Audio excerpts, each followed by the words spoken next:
সবাইকে জয় যিশু। আমাদের মহান প্রেমময় পিতা প্রভু যীশু খ্রিস্টের নামে আমি আপনাদের সবাইকে স্বাগত জানাই। আজকের এই সুন্দর সময় আরেকটি বার তার চরণে উপস্থিত হওয়ার সুযোগ পেয়েছি, তাই আসুন আমরা ঈশ্বরকে ধন্যবাদ প্রশংসা করি, গৌরব করি, তার নামকে উচ্চীকৃত করি। আসুন আমরা প্রার্থনা যাওয়ার আগে আমি ঈশ্বরের বাক্য থেকে কিছুটা অংশ পাঠ করব। আমি আজকে যেটা পাঠ করব তা আদি পুস্তক তার 27 অধ্যায় আমি দেখব যে সেখানে আমরা দেখি যে যাকব তার পিতার কাছ থেকে কিভাবে ছলনা করে আশীর্বাদ নিয়েছিলেন, আমরা সেই সম্বন্ধে আমরা দেখব। যাকবের আশীর্বাদ কি করে নিয়েছিলেন। আমরা দেখি যে ইসাহাক তার 2 পুত্র ছিল, এসো এবং যাকব। এসো ছিল বড় পুত্র এবং যাকব ছিল ছোট পুত্র। ইসাহাক তখন বৃদ্ধ হয়েছিলেন এবং তিনি তখন চোখে দেখতেন না। সেই সময় তিনি তার মনে কথা বলেছেন ঈশ্বর, তিনি মনে মনে চিন্তা করেছেন যে বৃদ্ধ হয়ে গেছেন, বয়স হয়ে গেছে। এই সময় তিনি তার পুত্রকে তার উত্তরাধিকার অর্থাৎ তার সমস্ত কিছু তার পুত্রকে তিনি দিয়ে যাবেন, তার জ্যেষ্ঠ পুত্রকে তিনি দিয়ে যেতে চান। এবং সেই হিসেবে তিনি তার জ্যেষ্ঠ পুত্র এসোকে তিনি একদিন ডেকে বললেন যে পুত্র, তুমি আমার জন্য তুমি যাও, আমার জন্য গিয়ে হরিণের মাংস তুমি নিয়ে আসো, সুন্দর প্রস্তুত করে আমার জন্য, আমি যেটা ভালোবাসি সেটা তুমি নিয়ে আসো, তারপরে আমি ওটা খাওয়ার পরে আমি তোমাকে আশীর্বাদ করব। আর এই কথা এসৌকে যখন যাকব ইসাহাক এসৌকে যখন বলছিলেন, তখন রিবিকা অর্থাৎ তার স্ত্রী তিনি কথাটা শুনেছিলেন এবং তিনি শুনে তার ছোট ছেলেকে তিনি এই কথাটা বলেছিলেন যে তোমার পিতা তোমার দাদাকে সমস্ত আশীর্বাদ করতে চায় এই ব্যাপারে, যে তার জন্য মৃগ মাংস অর্থাৎ হরিণের মাংস নিয়ে আসতে হবে, সেটা ভোজন করার পরে তিনি আশীর্বাদ করবেন। এবং রিবিকা সন্তানকে, তার ছোট সন্তানকে তিনি এই হিসেবে তিনি পরামর্শ দিয়েছিলেন যে তুমিও যাও, তুমি তোমার দাদা ফিরে আসার আগে তুমি তোমার পিতার কাছে তুমি যাও এবং সেই আশীর্বাদটা তুমি নিয়ে নাও। এভাবে তিনি বলেছিলেন এবং তিনি বলেছিলেন যাও, তুমি পশুদের মধ্যে সবথেকে ভালো হৃষ্টপুষ্ট পশুটাকে নিয়ে আসো, সেটা মেরে আমি তোমার পিতার জন্য আমি সুখাদ্য মাংস তৈরি করে দেব, যেটা তার পছন্দ আমি করে দেব এবং তুমি নিয়ে যাও। তখন যাকব মাকে বলেছিলেন যে আমি কি করে যাই পিতার কাছে, কারণ পিতা তো আমাকে চিনে ফেলবেন, কারণ এসৌর গায়ে অর্থাৎ তার দাদার গায়ে সারা গায়ে লোম ছিল আর যাকবের গায়ে কোনো লোম ছিল না। তাই তিনি বলেন যে আমি যখন পিতার কাছে যাব তিনি আমাকে চিনে ফেলবেন, বুঝতে পেরে যাবেন। তখন তার মাতা রিবিকা বলেছিলেন আমি যেটা বলছি তুমি সেইভাবে করো। অর্থাৎ তিনি তখন যে পশু তিনি নিয়ে আসছিলেন সেই পশুর ছাল অর্থাৎ সেই লোম তিনি যাকবের যে জায়গা ফাঁকা ছিল সেই সমস্ত জায়গায় তিনি লাগিয়ে দিয়েছিলেন এবং এসৌর যে সুন্দর কাপড় ছিল, যেটা পরার কাপড়, সেই পরার কাপড় তিনি যাকবকে পরিয়েছিলেন এবং সেইভাবে তার মাতা এসৌকে যাকবকে প্রস্তুত করে তার পিতার কাছে পাঠিয়েছিলেন, কনিষ্ঠ পুত্রকে। এবং যখন তিনি পিতার কাছে গেলেন যে তিনি মাংস তৈরি করে নিয়ে এসেছেন এই কথা বলেন, তখন ইসাহাক বললেন যে তুমি এত তাড়াতাড়ি কী করে করতে পারলে। তখন তিনি বললেন যে সদাপ্রভু আমার সম্মুখে শুভফল উপস্থিত করেছিলেন, কারণ সদাপ্রভু যে তিনি তো জোটাবেন, তিনি জুটিয়ে দিয়েছেন তাড়াতাড়ি, তাই আমি নিয়ে আসতে পেরেছি। তারপরে এইভাবে তিনি যখন পিতার সামনে গেলেন, পিতার তখন সন্দেহ হচ্ছিল যে যাকবের গলা কিন্তু এসৌ কীভাবে হয়। তখন তিনি এসৌকে যাকব পুত্রকে কাছে ডাকলেন এবং কাছে বললেন যে আমাকে তুমি চুম্বন করো, চুম্বন করার জন্য ডাকলেন এবং তখন তিনি তার গায়ের যে গন্ধ সেটা তিনি পেয়েছিলেন, অর্থাৎ সে তখন এসৌর পরিচ্ছদ পরেছিল যাকব, তাই তিনি সেই গন্ধও পেয়েছিলেন।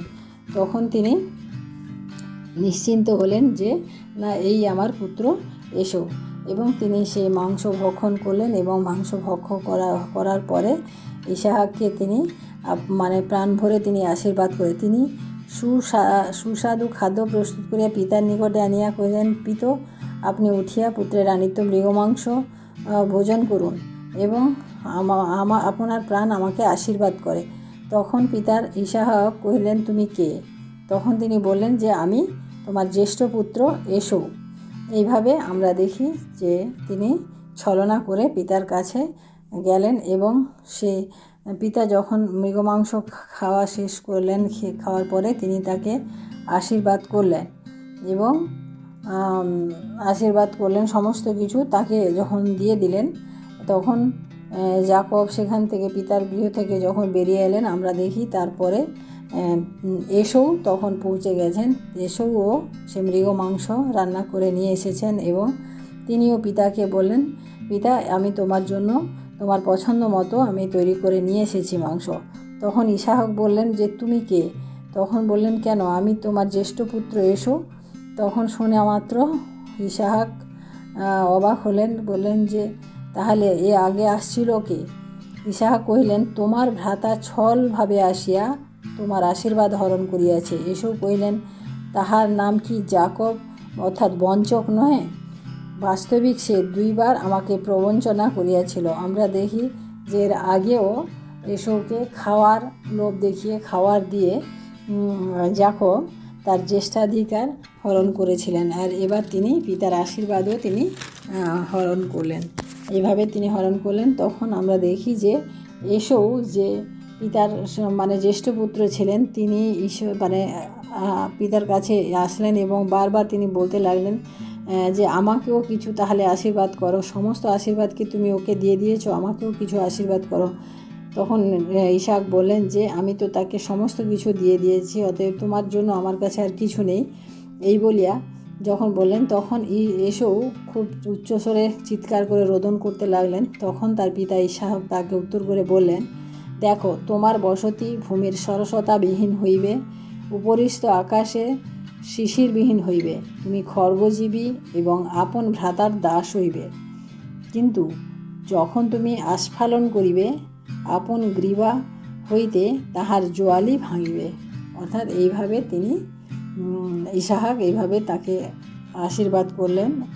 আমরা দেখি যে যাকব কীভাবে তার আশীর্বাদ পিতার কাছ থেকে নিয়েছিলেন। অর্থাৎ এখানে আমরা দেখি যে এত যাকব এভাবে করেছিলেন, কিন্তু আমরা পরবর্তীতে দেখি যে এটা ঈশ্বরের পরিকল্পনা ছিল, কারণ ঈশ্বর যাকবকে পছন্দ করেছিলেন এবং ঈশ্বর যাকবের দ্বারা অনেক কাজ করেছিলেন। তাই আসুন আমরা আজকে ঈশ্বরের কাছে আমরা প্রার্থনায় যাই, কারণ ঈশ্বর মঙ্গলময়, তিনি যা করেন মঙ্গলের জন্য করেন।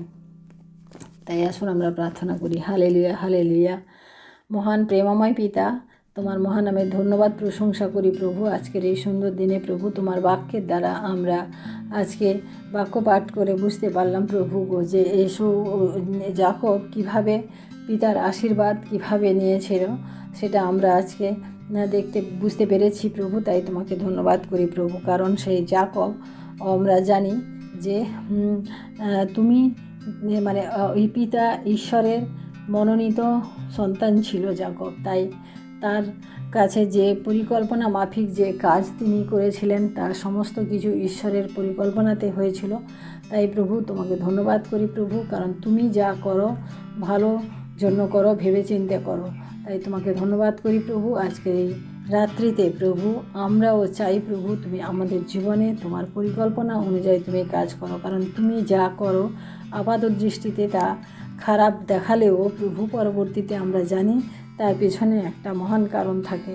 তাই প্রভু পরিস্থিতি সময় যেরকমই হোক না কেন, সব সময় আমাদের উচিত তোমাকে ধন্যবাদ করা, তোমার প্রশংসা করা, কারণ তুমি একমাত্র ধন্যবাদ ও প্রশংসা পাওয়ার যোগ্য ঈশ্বর প্রভু। তাই তোমাকে ধন্যবাদ করি আজকের এই সুন্দর সময়। আরেকটি বার প্রভু আমি তোমাকে নিজেকে তোমার চরণে সমর্পণ করি প্রভু। তুমি আমার জীবনে আশীর্বাদ করো, তোমার পরিকল্পনা অনুযায়ী তুমি আমাকে চলতে দাও, তোমার পরিকল্পনা অনুযায়ী আমাকে কাজ করতে দাও প্রভু। ধন্যবাদ করি প্রভু। সারাটি রাত্রির ভার তোমার হস্তে রাখি। আমাদের সমস্ত অপরাধ তুমি ক্ষমা করো, সারাদিনের যা ভুল ত্রুটি অপরাধ করেছি তুমি ক্ষমা করো প্রভু। এবং প্রভু আরেকটিবার তোমাকে ধন্যবাদ দিই যে সারাদিন তুমি আমাদেরকে সুন্দরভাবে সুরক্ষিত রেখেছো এবং তোমার অনুগ্রহে তোমার দয়ায় তুমি আমাদেরকে বাঁচিয়ে রেখেছো। তাই তোমাকে ধন্যবাদ করি প্রভু। আমাদের সমস্ত প্রয়োজন তুমি মিটিয়েছো, তাই তোমাকে ধন্যবাদ করি প্রভু। তোমার অনুগ্রহ, তোমার দয়াতে আমরা এই পর্যন্ত সুস্থ সুন্দরভাবে রয়েছি, তাই তোমাকে ধন্যবাদ করি প্রভু। সারা রাত্রে ভার তোমার হস্তে রাখি, তোমার স্বর্গদূত দিয়ে, তোমার পবিত্র আত্মা দিয়ে তুমি আমাদেরকে সুরক্ষা করো, আশীর্বাদ করো। সমস্ত মহিমা, গৌরব, প্রশংসা তোমাকে দিয়ে এই বিনতি প্রার্থনা চাই আমাদের মুক্তিদাতা ত্রাণকর্তা প্রভু যীশু খ্রিস্ট তোমারই নামে, আমেন। সবাইকে জয় যিশু। সবাই ভালো থাকবেন, সুস্থ থাকবেন। আজকে রাত্রি সবার শুভ হোক। জয় যিশু।